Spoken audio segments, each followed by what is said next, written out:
One page into this book and SJM already dropping truth bombs and coming right for the throat. SJM, have we got a plot hole here? What is the accent we've given to Rolf? Can we all say stereotypical pirate? Because I'm seriously just waiting for this character to be like, "Arr, me hearty." That was a very long one sentence. In fact, it was more than one sentence. It's beginning.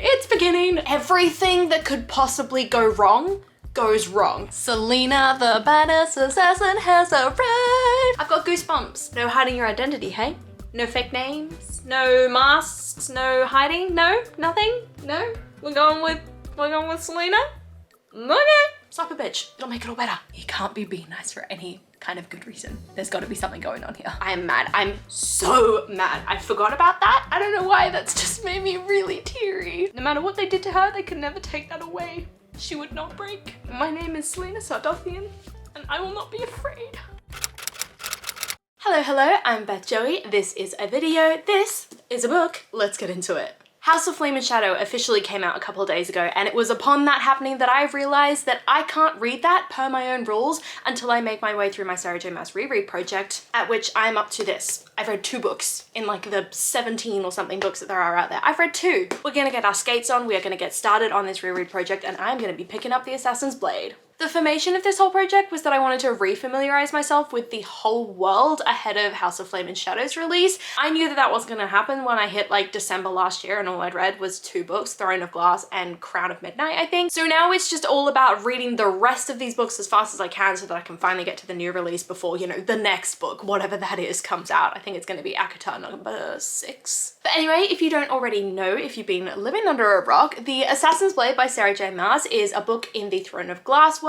This is set before the events of Throne of Glass, and it is a bind-up of 5 novellas that all sort of chronicle Selena Sardothian's life and how she got to the place that she was at the beginning of the Throne of Glass series. So Selena Sardothian is an assassin living in Aurelia. She, at the beginning of the Throne of Glass series, is in a prison camp called Endovia, and she's offered the opportunity of a lifetime by the prince and the captain of the guard to get out of this prison and participate in a tournament to become the king's champion, which will one day offer her her freedom. So naturally she takes him up on the opportunity and she's embroiled into court life, which is full of scandals, betrayals, love triangles, and even murder, as we start to realize throughout the first book, as well as a whole lot of secrets around Selena Sardothian and who she actually is versus who she is pretending to be. As I said, this book goes into the prequel to that, so what she was doing, how she became this sort of infamous assassin in Aurelia. It tells you more about who the Sam character is that keeps getting mentioned in Throne of Glass and Crown of Midnight. I'm looking over there because that's where they're sitting on my shelves. This is going to be the first book, as we do with these Throne of Glass reading vlogs, that you're going to be getting updates throughout the video. I think because there are 5 novellas in that book,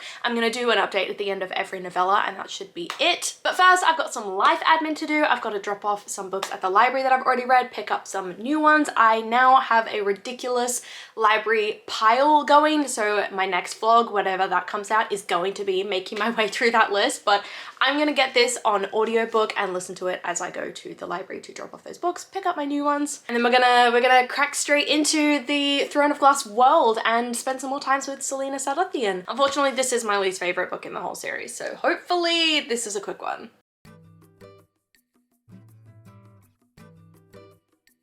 It's not even midday and it's already ridiculously dark. Like, London, what are we doing here? I thought we were coming out of this whole dreary, horrible mess. But anyway, I'm only 1 page into this and let me read you a quote.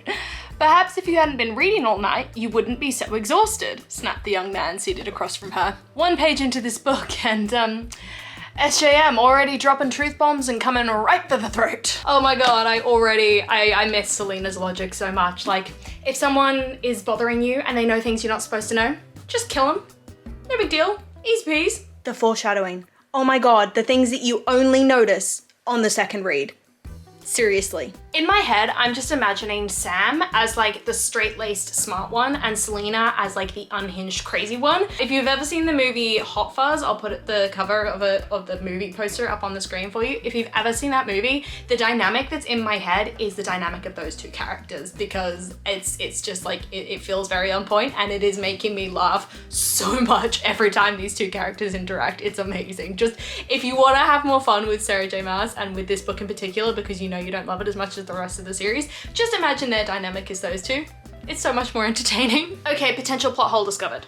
Potential plot hole. I thought in Throne of Glass, right? The whole reason why Selena Sardothien had to pretend to be Lillian Cordova was because no one knew that the infamous Ardalin's assassin was not only a woman, but like a young woman. Now, in the beginning of this book, they're saying, oh yeah, everybody knows that Ardalin's assassin is a woman, they just don't know that she's like 16, because she's 16 in this story. So, I'm sensing some disconnect happening there, maybe? Is that a plot hole? Am I reading into something? Did I just not remember Throne of Glass correctly? I don't know, we'll see. Not that I'm reading that one again, but SJM, have we got a plot hole here? Welcome to the mess that is my bed.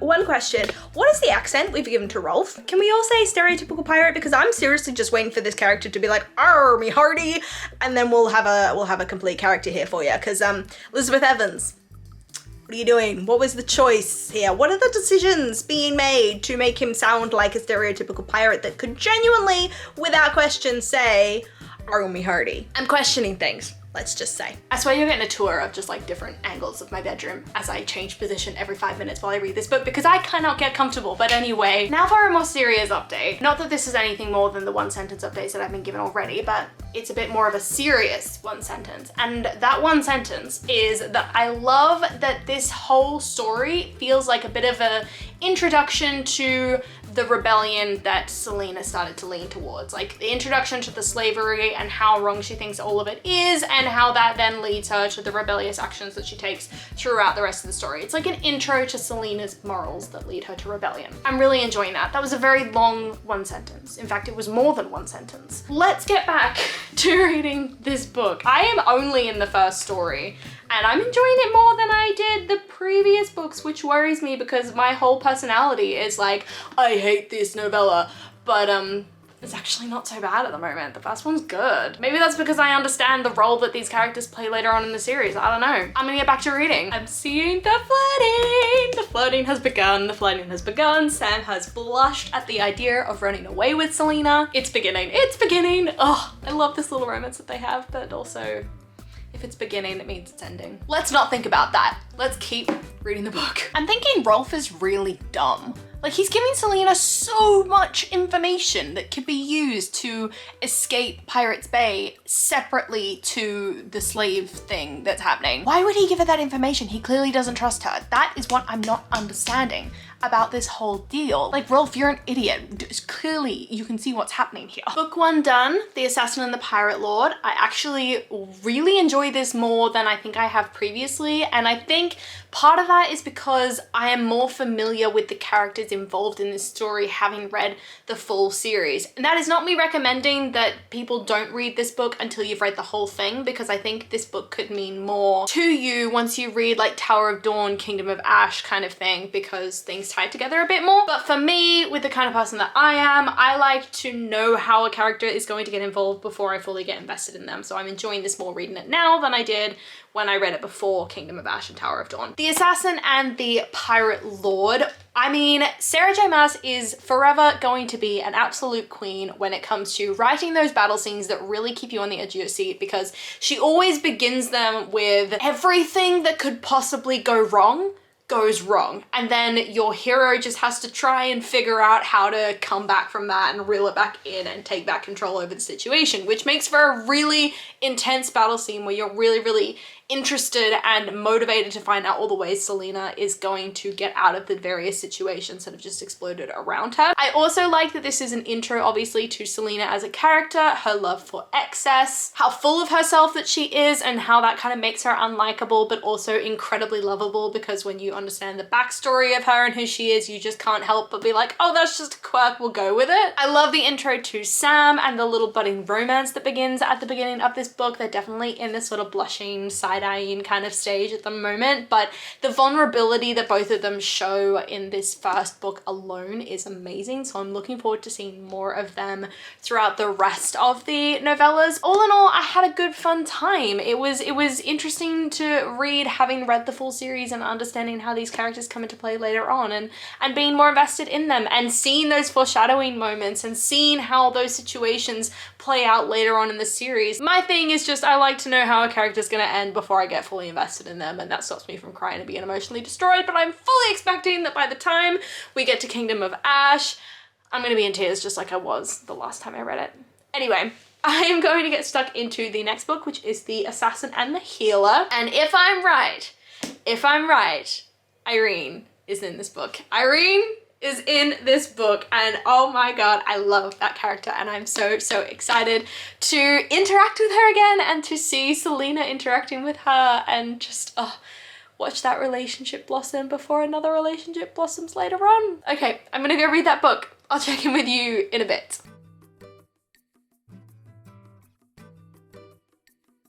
Irene has entered the chat.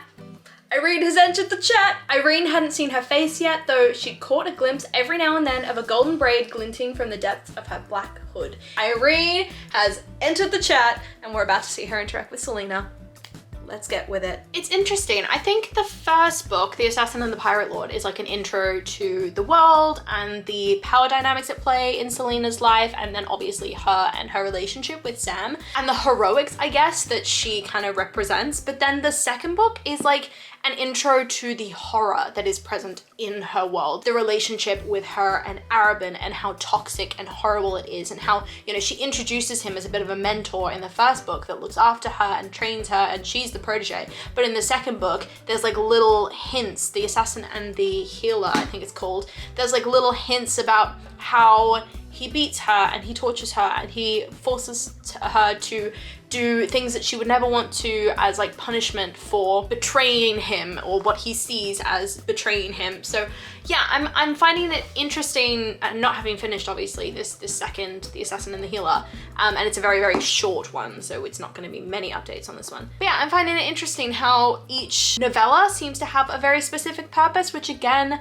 I don't think I noticed the first time I read this whole series of novellas. And then obviously the secondary purposes, introing you to those characters who are going to become important later on. This moment, I'm getting real keen with Irene and the time that we're spending with her, because I know who she turns out to be, I know how important she turns out to be, and I know, I love her as a character. I think she's amazing, and it's really interesting to see how much of a role Selena played in her life, and then to see how her life turned out as a result of the conversations that she had and the interactions that she had with Selena. I'm enjoying it. I didn't expect to, but I'm enjoying it. So I'm gonna keep reading and I will chat to you in a bit. But yeah, the next update is probably gonna be the end of this one, because it's a quick little novella. It's one of the shortest ones. I think it's only like 30-40 pages. Selena the badass assassin has arrived. Oh my god, I love this scene. With that, the stranger stepped from the mist. She had 2 long daggers in her hands, and both blades were dark and dripping with blood. Selena has come to Irene's rescue. The assassin is here. We finally get to see Selena in action, doing some badass shit, and I'm living for it.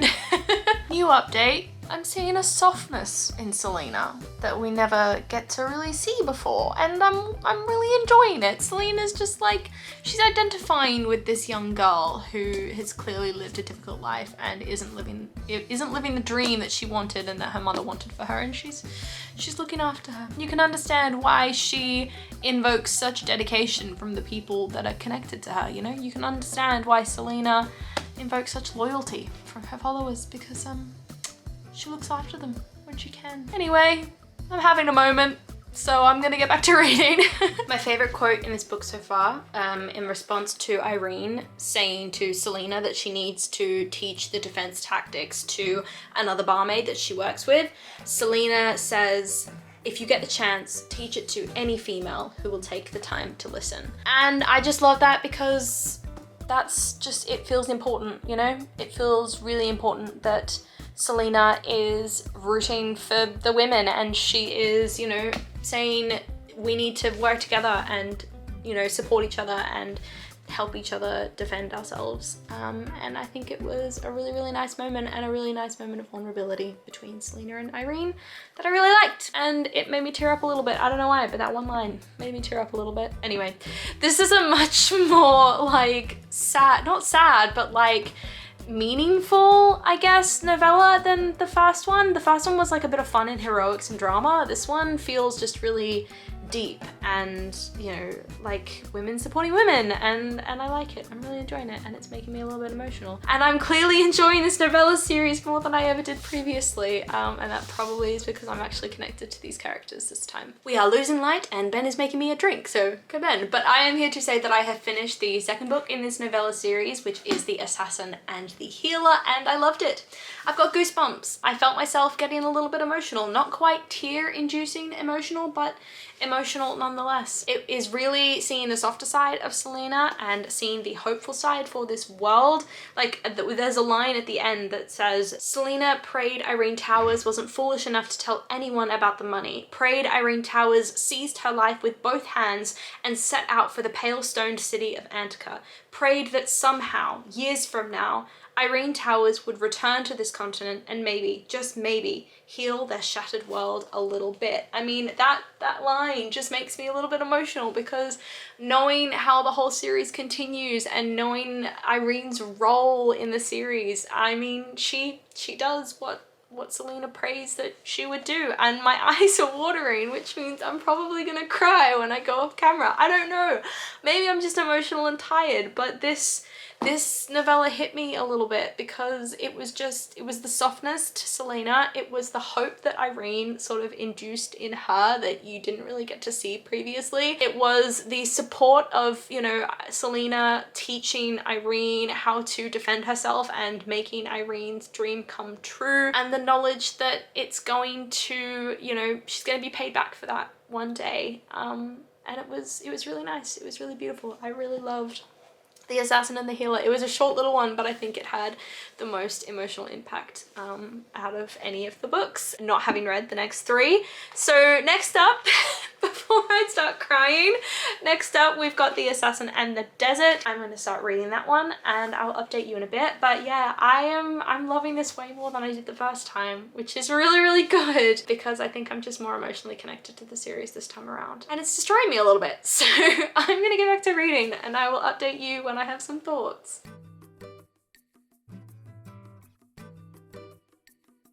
2 pages, I kid you not, into The Assassin in the Desert, and it's already clear that Selena has a thorough hatred for the heat. Like, in the first book, she's like, I would pray, I would like give my soul to the devil for some air conditioning and a cool breeze. She doesn't say air conditioning, obviously, but you know that's what she meant.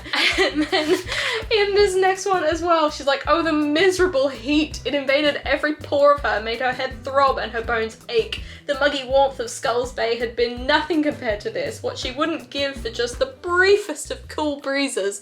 God, she hates the heat. Okay, a couple pages later, I love how Selena in her sort of inner monologue is saying there would be no disguises, no masks, no fake names, nothing. She's not gonna be able to get away with hiding her identity. And then literally a couple of lines later, she says, I am Selena Sardothian, protege of Arobin Hamel, king of the Northern Assassins. And I'm just like, no hiding your identity, hey? No fake names, no masks, no hiding, no, nothing, no? We're going with Selena? Okay, this was published after the reveal was made, and we're going with Selena? We're going with Selena. Selena Sardothian shows up at the Silent Assassin, says no, hey, welcome, join us. Instead, what we get is the master gave her a crooked smile. She would have echoed the expression, but an instant later, he snapped his fingers, triggering 4 men to charge at her. Charge. They're attacking her. That's her introduction to the Silent Assassins. They didn't have weapons, but their intent was clear enough. They charged. Why not? Let's go with it. A couple pages later and I'm noticing a trend, and this trend is purely based off of the fact that this has happened twice, aka not a pattern in any semblance of the word, but I'm going with it. The trend is that every ally that Selena seems to make in this series seems to be a woman, and every enemy seems to be a man. We are not counting Sam in that equation because that is another situation entirely, and I will cry if I think about it too much.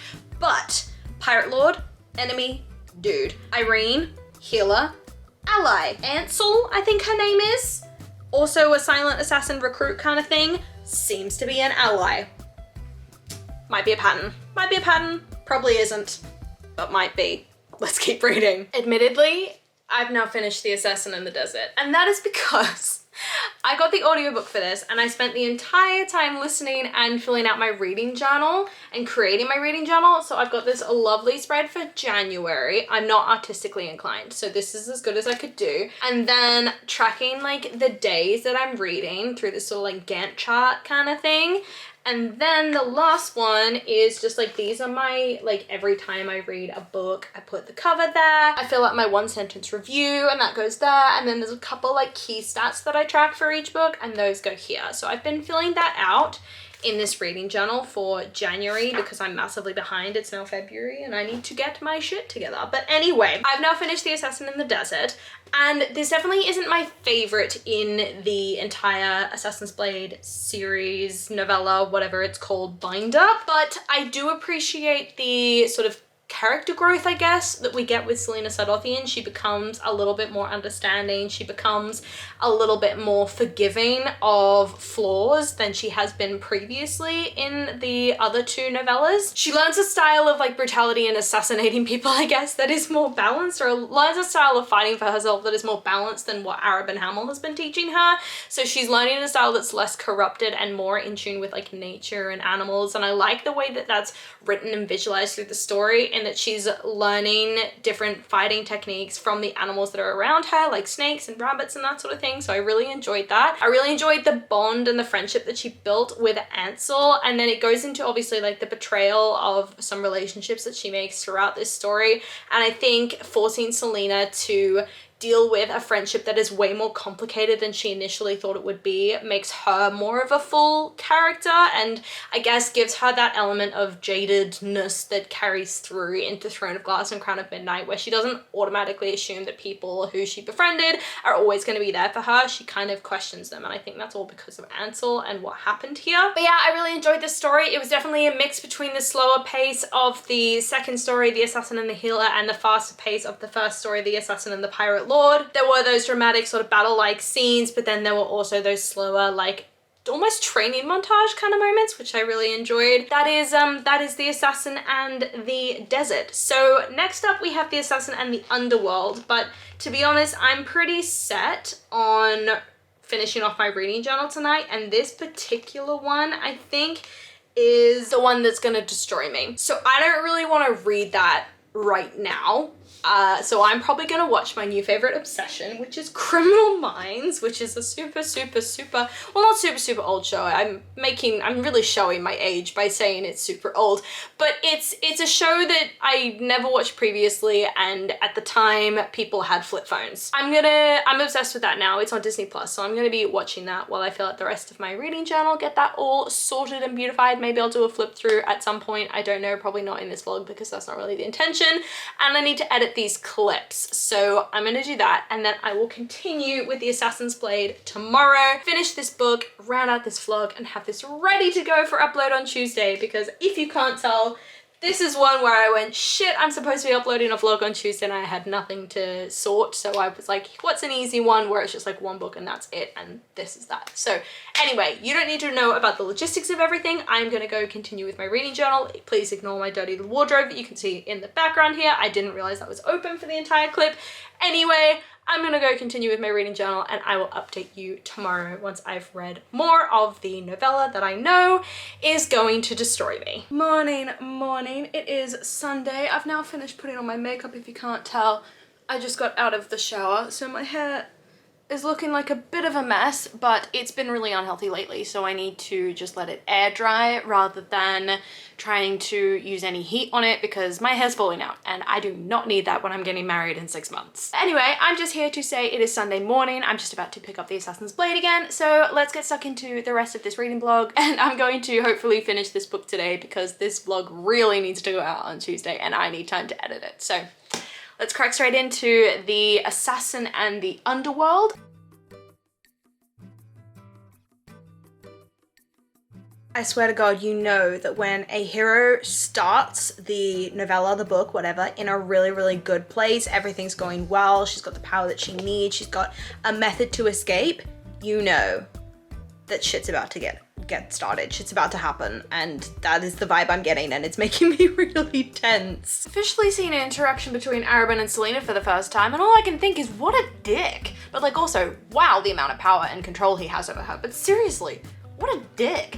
The line is like, he just kept reading. The message was clear enough. She was to wait until he was ready. And until then, even if she screamed until her lungs burst, he wouldn't acknowledge her existence. So Selena sat down. And I'm like, bitch, slap him. Just slap him. Slap a bitch. It'll make it all better. It'll make it all feel better. Arobynn, why are you being so nice? Why are you being so nice? Why are you saying sorry? Why are you giving her gifts? Why are you saying this gift is the first of many? Why are you, brushing a finger from her temple down to the arc of her cheekbones? I'm sorry, he whispered again, and Selena raised her eyes to his. Why are you being so nice? I'm immediately suspicious. And this whole situation, this whole interaction is making me even more anxious. And my anxiety is going through the roof, and I'm so tense because why is he being nice? He can't be being nice for any kind of good reason. There's got to be something going on here. Why is it that the minute I see these words, I know exactly who's entered the chat? You ready? A feline sort of smirk spread across the young woman's stunning features, and she slipped out of the doorway and slunk over to them. Selena took in each swish of her hips, the elegant angle of her hand, the exquisite dress that dipped low enough to reveal her generous bosom. Selena, she cooed, and Sam eyed the two girls warily as she stopped beside him, too close beside him for a casual acquaintance. Lysandra, Selena echoed. I knew, Lysandra, oh my god, I missed that character and I forgot that she was in this book, but it makes sense that she would be because it's all about the formation of like Selena and her history and that sort of thing. So, Lysandra's entered the chat, guys. Lysandra's here. I'm having a moment because the angst for one between Selena and Sam, because they both clearly have feelings for each other, but neither of them wants to say anything because they're both like trying to hide and protect their feelings. But when Sam finally starts to like make inroads with her, it's my favorite quote. He says to her, "My price was his oath that he'd never lay a hand on you again. I told him I'd forgive him in exchange for that." He could have asked for his freedom, he could have asked for anything, but instead he asked Arobynn Hamel for the oath that he'd never hurt Selena again.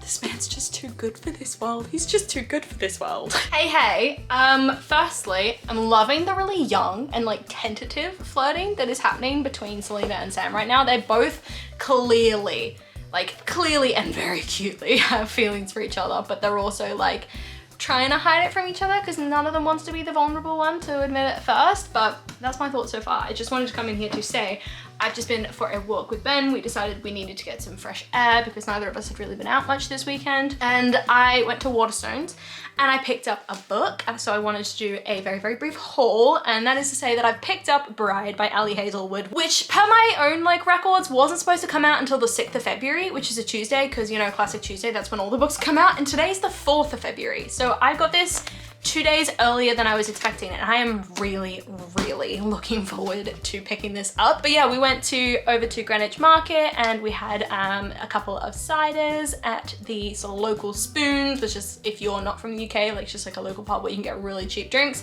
And then we went to like a traditional pie and mash store and I got pie, mash, and liquor, which isn't alcohol. It's like a parsley-based gravy kind of thing. It's green and it's really yum.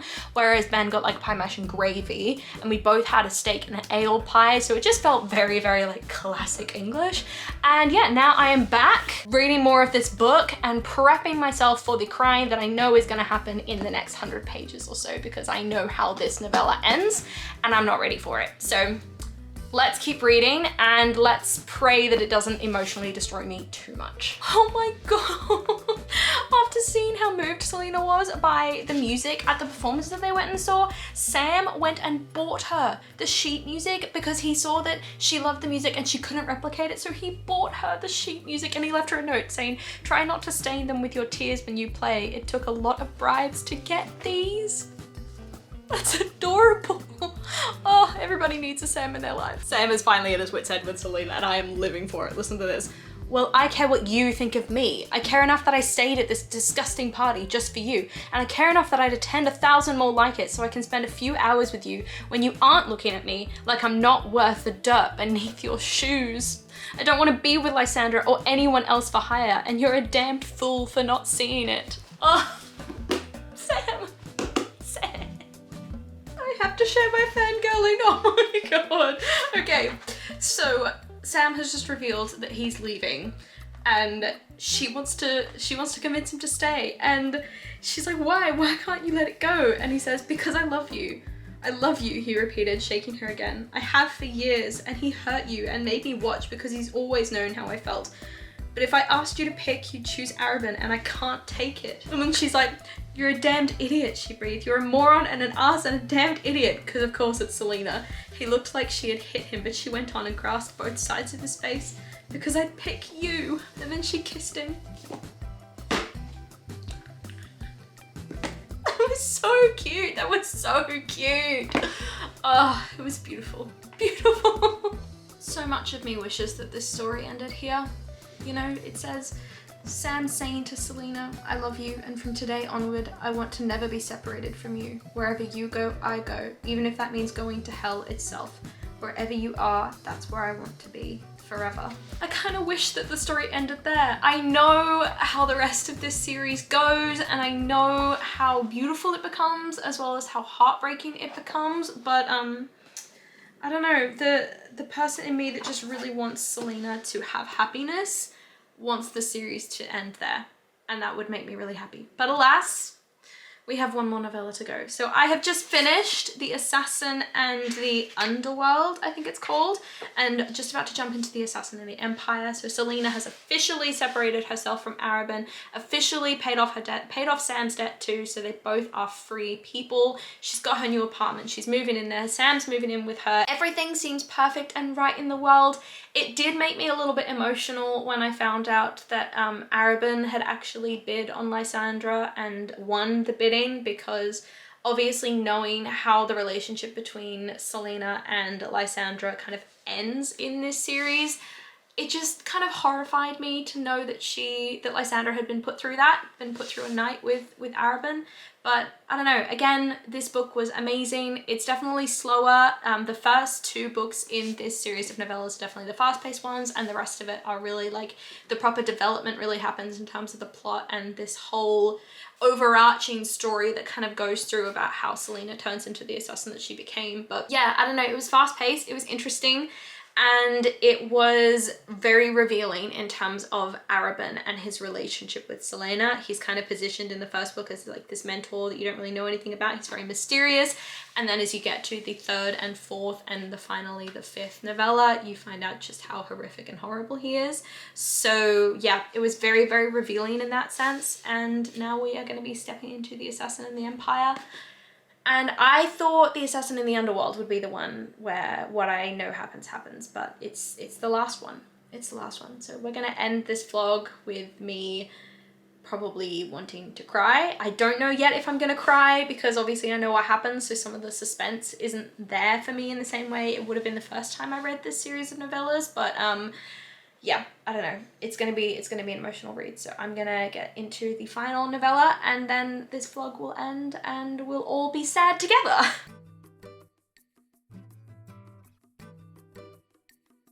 Oh my god, I just realized the origin of something. Something insane. So you know the thing that Selena says all the time, where she's like, my name is Selena Sardothian and I will not be afraid. That came from Sam. He says in the book, when she admits to him that she's a coward, that she's always been a coward, that she's scared all the time, he says, I get scared too. You want to hear something ridiculous? Whenever I'm scared out of my wits, I tell myself, my name is Sam Cortland and I will not be afraid. I've been doing it for years. Those are the words that she attaches herself to, her mantra that keeps her going. And oh my god, it means so much that they came from Sam. That came from Sam. It's a piece of him that gets carried throughout the series. Oh my god, the little seeds, Sarah J. Maas, that you're planting. You're killing me with these. I feel like I need to chronicle this moment, right? Like, this is me at page 392, right before I know shit is about to kick off and hit the fan in the Assassin's Blade, right before the bit that I know is gonna mess me up. It is 4:10 p.m. I think I just like threw my phone at my makeup. Oops. Anyway, it is 4:10 p.m. and I'm just about to read the bit that's gonna destroy me. Let's get started. Let's get going. Jesus Christ, this Sarah J. Maas, you are good at describing really horrific things. and really killing me while doing it. I'm not crying, but this fucking hurts. This really hurts.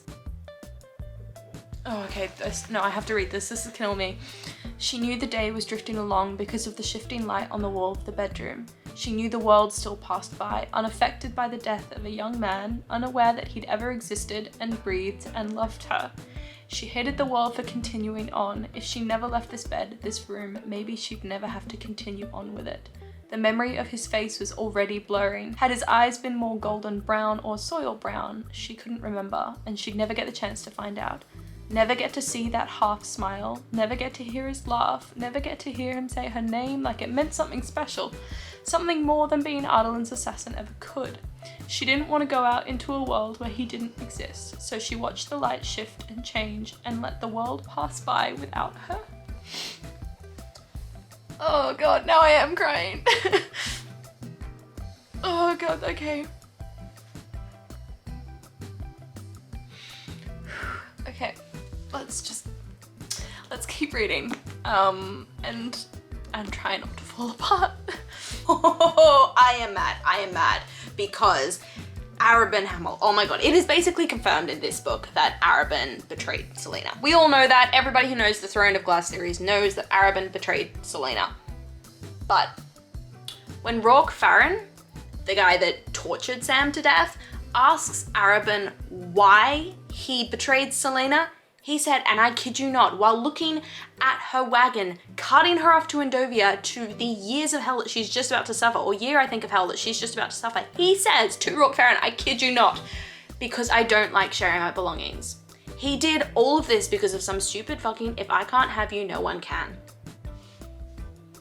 I am mad. I'm so mad. I forgot about that, and it makes me really mad. The Lord of the North has found her. The Lord of the North has found her. It's like he's just telling her, you're gonna be okay. Like, don't worry, it's gonna be hell, but I'm here, you're going to be okay. You mean the world. Like, the moon illuminated the mist swirling along the leaf-strewn ground and made the trees cast long shadows like lurking wraiths. And there, standing in a copse of thorns, was a white stag. Celaena's breath hitched.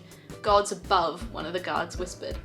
The Lord of the North. The stag's enormous head turned slightly toward the wagon, toward the small windows. So the people of Terrasen will always know how to find their way home, so they can look up at the sky no matter where they are and know Terrasen is forever with them.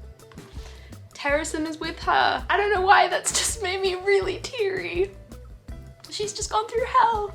A crack in the silence spreading wider and wider as the stag's fathomless eyes stayed steady on her. A glimmer of a world long since destroyed, a kingdom in ruins. The stag shouldn't be here, not so deep into Adolin or so far from home. How had he survived the hunters who had been set loose 9 years ago when the king had ordered all the sacred white stags of Terrasen butchered?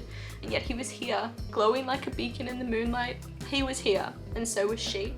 She felt the warmth of the tears before she realized she was crying. The stag remained staring at her. Terrasen's with her, no matter what, Terrasen's with her. Okay, I'm just about to read the last chapter, so let's do this together. Oh, actual goosebumps with this scene. Oh my god, okay.